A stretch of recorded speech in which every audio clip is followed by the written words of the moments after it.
السلام عليكم، ازيكم يا باشمهندسين؟ ايه الاخبار؟ اتمنى تكونوا بخير. كويز وان ستيك ان شاء الله نحله النهارده سوا. بس قبل ما نحله جالي رسائل كتيره ان الناس حلت وحش او ما الى ذلك. فده شيء طبيعي جدا بالذات في هندسه القاهره يعني. ان الكويز بيجي صعب، بيجي يخليك تتخض، الارقام ما بتطلعش.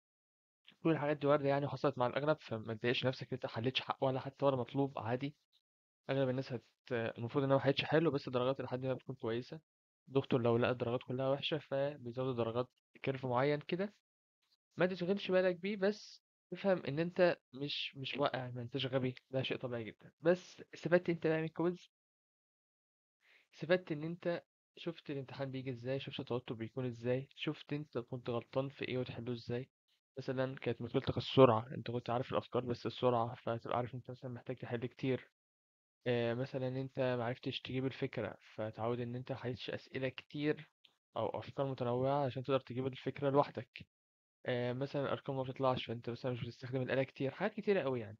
فانت شوف انت كانت مشكلتك في ايه وحاول تحلها، عشان طبعا الاسبوع الجاي الميد تيرم، وهيبقى عليه لود اكتر بكتير، والميد تيرم الناس هتحل كويس، فانت لو ما حلتش بقى كويس وقتها المشكلة هتكون فيك انت. حلو، طبعا بيكون ب 20 درجة، فبيكون زي ما قلت لك لود كبير. ان شاء الله بقى النهارده هنحل الكويز. لو انت كنت في هندسة تانية فاتفرج على الكويز، بس ممكن المستوى عندك يكون أقل، فما تضايقش نفسك، المستوى صعب مش عارف تحل. طبعا لو هندسة القاهرة فده مستوى عادي. بسم الله الرحمن الرحيم. أول سؤال. أول سؤال، كل اللي هو عامله لك إن هو اداك مستوى مايل بس. 2 دي مسألة مستوى مايل، واداك فيها 4 فورسز، وقال لك إيه تشتغل عليهم. هل جديدة بالنسبة لك إن أنت تشتغل على 4 فورسز؟ بتهيألي مش جديدة. طب ايه المشكلة عندك هنا؟ المشكلة عندك ان انت جايب لك مستوى ميت، دي اللي ممكن اقول لك ان هي حاجة جديدة بالنسبة لك. طب ايه الاضافة اللي هتضيفها؟ الاضافة كلها ان انت عندك هنا مستوى اكس ومستوى واي. الانجل اللي هنا هيبقى فيه زيادة انجل سيتا. يعني مثلا اف 2 مش انجل فاي، واف 1 مش انجل صفر، لا. هتعمل هنا اكس كده، اف 1 تبقى الانجل بتاعتها سيتا، اف 2 فاي زائد سيتا، اف 4 هنفهم دلوقتي هي هتيجي ازاي عشان ايه هنجيبها من الناحية التانية. بس ايا يكن، كل اضافة الجديدة بالنسبة لك الزاوية سيتا. سؤال يخضك، ممكن فكرته بالنسبة لك محروقة طبعا من ثالثة ثانوي ودلوقتي، بس مش اللي يخضك، مش اللي تقول ما تعرفش تحله، مش اللي تقول عليه صعب. زي ما قلنا كل اللي احنا هنعمله هنعمل ايه ريزوليوشن. طبعا الحل اللي هجيبه لك هسيبه لك تحت في الديسكريبشن عشان تراجع عليه برضو. بص، جينا ال F1. F1 اهي. هل هنحللها ازاي؟ هتفرض ان في هنا كده x وفي هنا كده y، فالاكس اكسيز هتبقى هي مايله كام على الاكس اكسيز؟ والله مايله سيتا، فتبقى F1 كوزين سيتا و F1 ساين سيتا لفوق. بس اهي حللنا لها F1 كوزين سيتا و F1 ساين سيتا. فوقك من الارقام دلوقتي، احنا بس ايه بنجيب الفكره. وحللت F1، جيت ل F2، كل اللي فيها ايه هتعمل هنا كده الاكس اكسيز، دي كده سيتا بينها وبين الاكس اكسيز، ودي فاي. ف F2 بالنسبة لك الزاوية هنا ايه؟ سيتا زائد فاي. ف F2 كوزين سيتا زائد فاي، و F2 ساين سيتا زائد فاي لفوق. بس كده F2 اتحللت في الكومبوننت بتاعتها. حلو. F3، ممكن F3 بقى دي اللي كان فيها لعبة شوية. بص، اداك زاوية إبسلون تقريبا، وقال لك إن هي ايه مع العمودي كده اللي هو في اتجاه الوزن. حلو. وقال لك إن F3 نازلة لتحت. ماشي، كل اللي انت هتعمله ايه؟ هتزود الخط ده تمده لتحت كده، وتجيب اف 3 كده، وتقول ان الزاويه دي هي فاي. حلو. احنا عايزين نجيب الزاويه مع الاكس اكسيس زي ما اتفقنا عشان نعرف نحلل ازاي. فانت عارف ان الاف 1 عموديه على الخط ده، لو الخط ده لو زودناه يبقى اف 1 اوريدي عموديه عليه، فالزاويه دي كلها ب 90 درجه، اللي هي الايه الزاويه اللي ما بين اف 1 والايه والوزن ده، اف 1 والوزن ده. حلو. احنا هنعمل ده كده، هنمده وهيبقى الزاويه دي بايه؟ بإبسلون اهي. مديناه والزاويه بإبسلون. وانت عارف ان بين F1 والاكس الزاوية سيتا، صح؟ فكده دلوقتي F3 واكس الزاوية بينهم كام؟ بص، F1 والوزن كام؟ 90. وفي هنا زاوية سيتا وهنا زاوية إبسلون. ف F3 والاكس الزاوية بينهم كام؟ 90 ناقص سيتا ناقص الإبسلون. كلام منطقي. حلو. لازم ترسمها عشان تتخيل.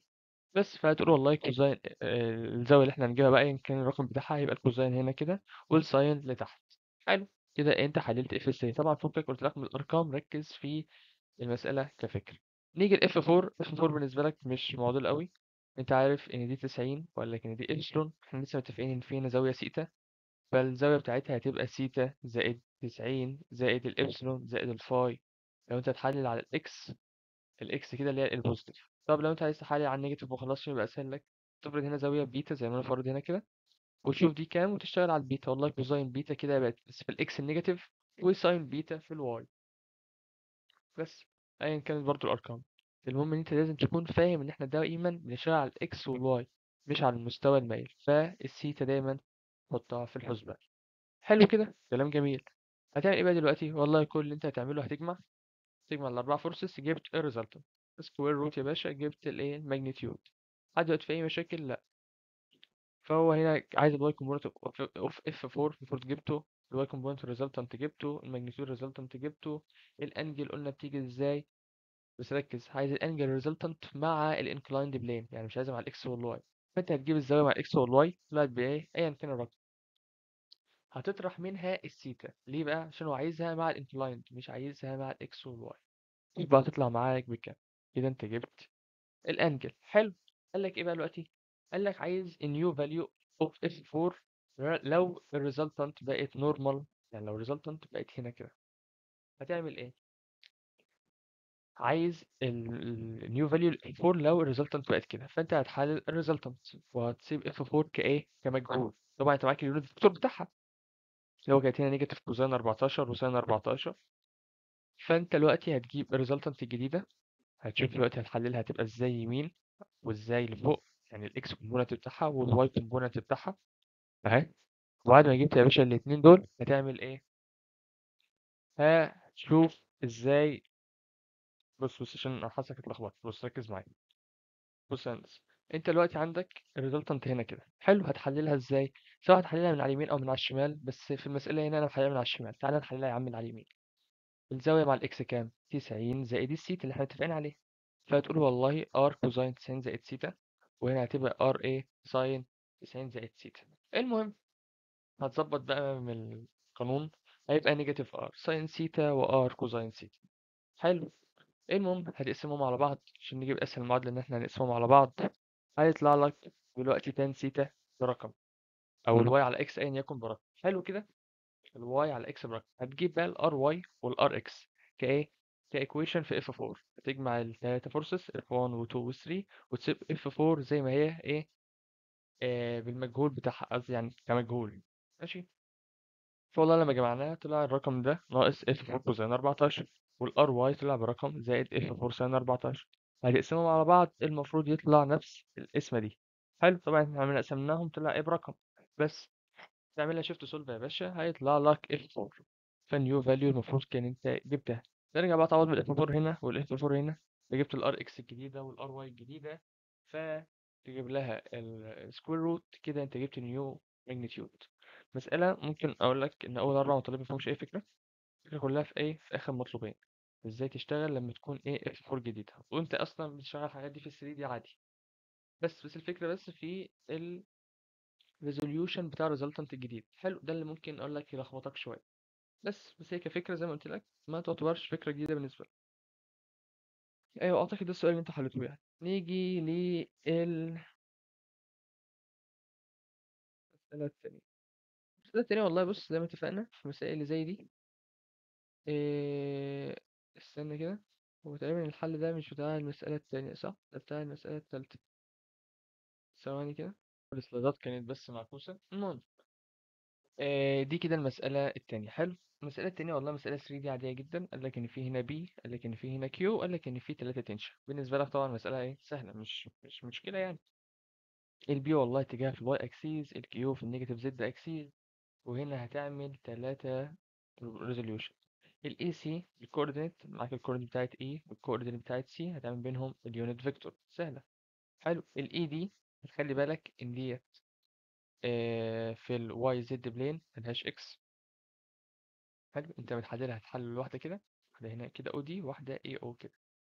حلو. ف فهي ملهاش اكس اكسيس او ملهاش اكس كومبوننت، يعني خلي بالك من الحتة دي. والاي بي اعتقد هي دي اللي كانت ملخبطة الدنيا شوية. اول حاجة هتقول ان الاي بي كوزاين فاي، دي هتكون في ايه؟ دي هتكون والله يا باشا في الاي بي كوزاين فاي دي اللي هي هتجيب لك الاو بي. حلو. طب الاي بي ساين فاي، والله الاي بي ساين فاي هتجيب لك الواي اكسيس او الواي كومبوننت. حلو، الواي كومبوننت. حلو. بعدها هتعمل ايه؟ والله هتعمل يا باشا، هتحلل بقى الاو بي مره كوزاين سيتا مره ساين سيتا. والله في الكوزاين سيتا هتجيب الاكس كومبوننت، وفي الساين سيتا هتجيب الزد كومبوننت. زي ما اتفقنا الواي كومبوننت هو الايه مع الكوزاين فاي. بس خلي بالك من الاشارات ان احنا عايزين نجيب الاو بي. فاحنا والله يا باشا اتحركنا هنا كده في الاكس، قصدي اتحركنا الواي كده نيجاتيف، والاكس اتحركنا نيجاتيف وطلعنا واي بوزيتيف.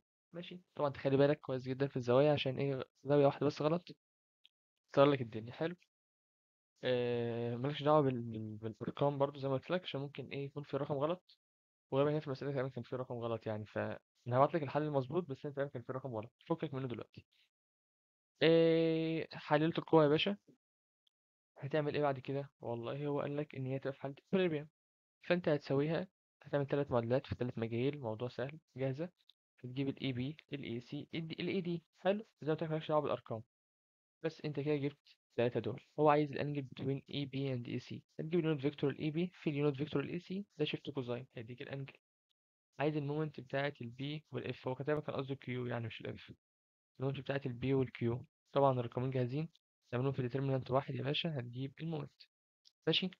5 مطالب المفروض سهلين. انت عملت 3 معادلات 3 مجاهيل، والمومنت سهل والزاوية سهلة. جه قال لك النيو فاليو اوف بي لو المينيمم تنشن بقى بالرقم ده. اتفقنا في فيديو بتاع تجهيز لك كويز ان انت المينيمم تنشن ده هتشوف المينيمم تنشن كان كام او اقل واحد كان كام وتساويه بالرقم الجديد ده. فيفضل لك مثلا لو افترضنا في المثال ده اللي هو كان الاي بي اقل واحد، فهتساويه بال 2076. وده يبقى unknown وده unknown، وكمان البي unknown. الكيو هتتغير؟ لا، الكيو زي ما هي. قالكش وشايف هتتغير هتحلها ازاي. حلو. بقى عندك اوريدي نفس ال3 معادلات في 3 مجاهيل، هتقدر ايه ان انت تجيبهم. هتجيب البي وهتجيب الاي سي والاي دي. طب هو عايز البي، جبناها خلاص. طب عايز الماكسيمم تنشن. الماكسيمم تنشن هيكون الاي سي. حلو. هتشوف الاي سي طلعت معاك الجديده بكام، وهي دي الماكسيمم تنشن. هل انت شايف ان السؤال ده كان جديد بالنسبه لك في اي حاجه؟ ممكن الحته الجديده الوحيده شكل الاي بي غريبه، ان احنا ايه الريزوليوشن هتعمله في الاكس زد زي ما كنتوا بتعملوا في الاكس واي. فيما عدا ذلك شايف في حاجه غريبه؟ مفيش. هو حرفيا نفس الفكره. انت بس تلاقيك من التوتر. انت ممكن تيجي تجرب تحل السؤال دلوقتي، ممكن تقعد تحله عادي. بس هو زي ما قلت لك عشان ايه التوتر. دول كده أول سؤالين. نيجي للسؤال التالت. السؤال التالت بسيط بسيط جدا يعني، مفيهوش مشاكل. هتعرف تجيب الكوردينيت المسألة اتحلت. حلو. طبعا الكوردينيت أنا مش هقول لك هي جت ازاي يعني، هي باينة في الرسم، بس خلي بالك إن بوينت أو أهي. بوينت أو. حلو. البوينت دي داخلة جوه كده بإيه ب6/10 في الواي النيجاتيف. ماشي. عشان بس الحتة دي خلي بالك منها. بوينت أو فوق، الحاجات دي تحت، الحاجات دي كلها تحت تحت بواحد اهي. كل دول عاملين تحت. حلو. فبوينت دي الزد بتاعتها بنيجاتيف واحد. بوينت سي نفس الفكرة بنيجاتيف واحد، عشان هما لتحت مش لفوق. خلي بالك من الحتة دي. دي ممكن اللي تكون لخبطت المسألة شوية، إن دول لتحت. إن النقطة زي دي جوه ب6/10، ونقطة زي سي بعد ما مشت الطول ده كله اللي هو كان كام في المسألة؟ تقريبا هو اللي كان 4 ده، مشت كمان إيه 6/10. حلو. ممكن ده اللي يكون لخبطك شوية. إنما فيما عدا ذلك هي ملهاش لخبطة. جبت البوينتس يا باشا خلاص. هتجيب اليونت فيكتور بتاع الدي اي، واليونت فيكتور بتاع السي جي، ومعاك الماجنتيود بتاعهم. خلاص هتجمعهم وجبت الريزلتنت تحت. ماشي. مالكش دعوه بالمترك بالارقام. هل في حاجه جديده؟ لا. حلو جدا. عايز الاكس كومبوننت ريزلتنت انت جبته. عايز الماجنتيود ريزلتنت انت جبته. كل اللي احنا عملناه جبنا 2 يونت فيكتور، حللنا، اشتغلنا كده، جبته خلاص. عايز الاكس كومبوننت للمومنت. خلاص هتجيب بقى المومنت. انت معاك بوينت، معاك الفورس، عايز ايه تاني؟ قالوا دي ما فيهاش كابل طبعا عشان مش عكس الاتجاه ونفس الماجنتيود، لا طبعا. هتجيب المومنت على مرتين، هتجيب الديترمنت الاولاني والديترمنت التاني. تختار طبعا النقطه اللي تريحك، بس طبعا النقطه الاسهل لك هنا مثلا هتبقى بوينت ايه. النقطه الاسهل لك هنا مش هتفرق. بس زي ما قلنا بتجيب بالآلة مش هتاخد منك ثانية. جبت الاكس كومبوننت ايوه. خلاص جبت المومنت كله اصلا، وبعدين جبت الماجنتيود. وبعدين قال لك عايز تدي كومبوننت باوت بي. طبعا انت ما خدتش لسه القانون اللي هو بيجيبها على طول، بس هترجع ايه تعملها تاني. كان في قانون هيقول لك ان الام او ناقص او بي كروس ريزلتنت بيجيبها على طول، بس انت لسه ما خدتوش او ايا يكن دي جت من مطلوب، يعني مش تفرق قوي. وفي ناس اصلا كانت قالت ان في امتحانات 17 مطلوب، امتحانات 18، مش عارف الحوار ده حقيقي ولا لا، بس ايا يكن. بس ده كده حل السؤال. دلوقتي بس دردشة، بس عشان انا عارف ان في ناس ممكن تكون متضايقة فعلا بجد.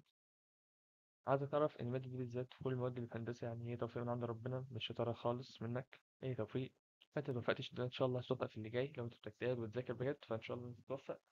ومحدش يفكر بقى في حوار السحب والكلام ده من دلوقتي، عشان ملوش لازمة خالص. لما نيجي لآخر الترم إن شاء الله نبقى نتكلم، مش دلوقتي خالص. وبس كده إن شاء الله ده حل الكويز. آه هتلاقي في الديسكريبشن آه القناة بتاعة الواتساب لو حد عايز عنده أي سؤال، وإن شاء الله هتلاقي حل الكويز ده. وبإذن الله بقى نعمل مراجعة للميد ترم كده، برضه هتبقى دردشة، مش هنحل فيها بورقة وقلم، عشان فيديوهات الحل والأسئلة بتنزل يعني. فأنت لو عايز تراجع على جزئية معينة تسمعها. انما هنتكلم ازاي بتفكر، ازاي ترتب دماغك وهكذا في الميد ترم، طبعا زي ما عملنا في الكويز، عشان زي ما قلت لك ده اهم حاجه، انما الحل وكده فده عليك. ولو وصلت لحد هنا فالف شكر يا هندسه، ومع السلامه.